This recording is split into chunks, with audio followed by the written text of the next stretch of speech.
morning, tubers. Good afternoon. This is Ted with TP Tech, bringing you another video. Today I just want to talk to you about a phone that I got that's not a bang for the buck. You know, this channel is about bang for the buck. I've been switching phone services, trying to get the unlimited gigs, or unlimited data rather, because I use a lot of data. I'm always on Netflix at work, or I'm on YouTube, or watching something for at least an hour per day. So I use a lot of data. Therefore, I'm trying to find a phone service or provider that gives me the value or the bang for my buck. I had T-Mobile's unlimited plan, which was they told me it was $70 a month. When I got the bill, it was $80 a month, so I got rid of them. My wife, she went to Verizon that have the unlimited plan, which was $80 as well. And then I just refused to pay that kind of money for any kind of phone service. My goal is to get a bang for the buck, even when it comes to paying for a phone and paying for unlimited. So I was in Best Buy one day and I saw where Boost Mobile had a plan for $50. They would give you unlimited data. I get the unlimited data, true enough, but the phones that they give you is not really the best in the world. The LG 3 Stylus was the one that I got the first time with them, and it done pretty good. The screen was not as clear as I would have liked it, but everything else about the phone was really, really good. 2 gigs of RAM. You know, it had 32 gigabytes of processor. Memory in it. So I was pretty satisfied with the phone, but the first time I dropped that phone, dude, just like every other cheap phone, the screen cracked. So I decided to go on Boost Mobile and try another phone just to see would it work a little better. So I go on the website, and I'm thinking this was a Moto G, but it was a Moto E. I had a Moto G. I really wasn't paying close enough attention to this thing. When it got here, it was a Moto E. So I said, well, I got it now. I tried. It wasn't but I think $79. So, you know, this is one of these phones that I bought that I did not get the bang for my buck. I had the Moto G and I really loved that little phone, and it worked great. But this Moto E is a totally different ball game, especially if you get this particular phone from Boost Mobile. Now, this phone came with a lot of bloatware and everything else that you really don't never want on a phone. I mean, everything you can think of. But, you know, I put up with the phone for a minute, but the biggest problem with this phone, it only had 16 gigabytes of memory.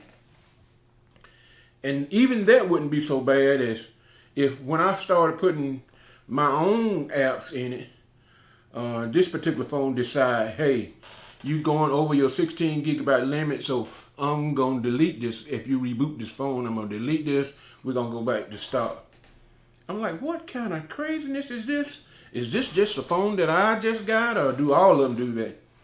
So and my other phone, he did that for a minute, and I kept putting Facebook on the screen, and it disappeared, and I had to go through the phone to find it, and then put it back on the screen.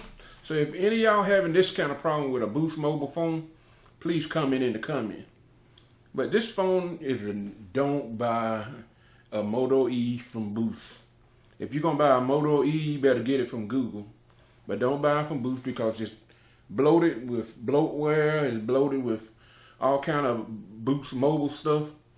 So my recommendation, I'm getting ready to change this to, I saw advertisements for, not Straight Talk, it was another mobile data that Walmart sell. But anyway, that phone, that system, I got my iPhone, so I'm going to get my card back and put my iPhone. This iPhone that I got will not work on Boost Mobile because it's a T-Mobile. The only one, the Boost Mobile, you can bring over your phone is something that came from Verizon or Sprint.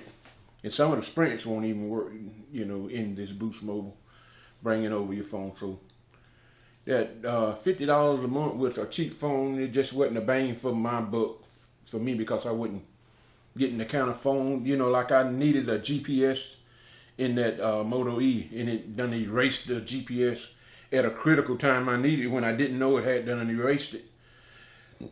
So I'm trying to find a way to, I'm having to go to Google to find where I'm going. My wife had a wreck in her car, and I'm trying to find the app to get me to the street that she's on, and nowhere to be found. So I'm like, this is the last straw for this app.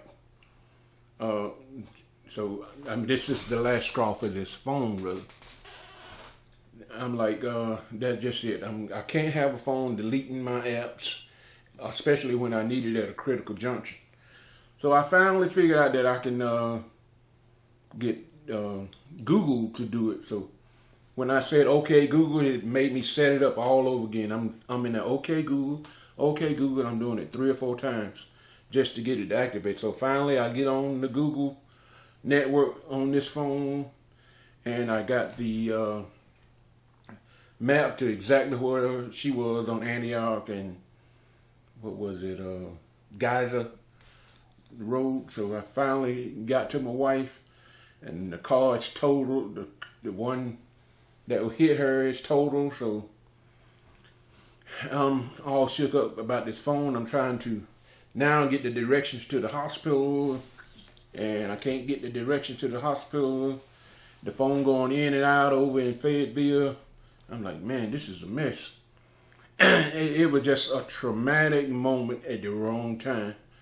So sometimes paying that little extra might make a difference, but I think I can get better service with my iPhone 7 and get it on another network that's going to give me unlimited. So I will let you know how that works out. So really I'm just venting, trying to get this out of my... If you had a Boost mobile phone and you had these same problems like me, please let me know in the comment section. This has been Ted with TP Tech. We thank you. Have a great day.